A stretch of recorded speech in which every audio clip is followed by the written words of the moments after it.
Igreja Mundial do Poder de Deus aqui na Rua Santa Rosa.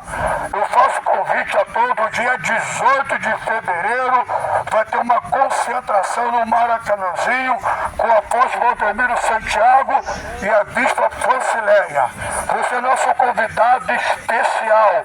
Ele vai sair daqui da Igreja Mundial de Comendador Soares, às 6h30 da manhã. Nesse exato momento se encontram os obreiros, evangelizando para essa concentração de fé e milagres.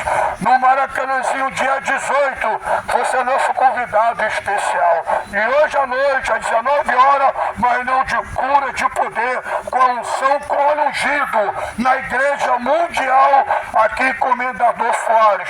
E você vai levar o pão, a água consagrada no altar. Você que está doente, tem um problema espiritual, problema com vício, tem um familiar no hospital, desenganou na medicina, a palavra final é de Deus.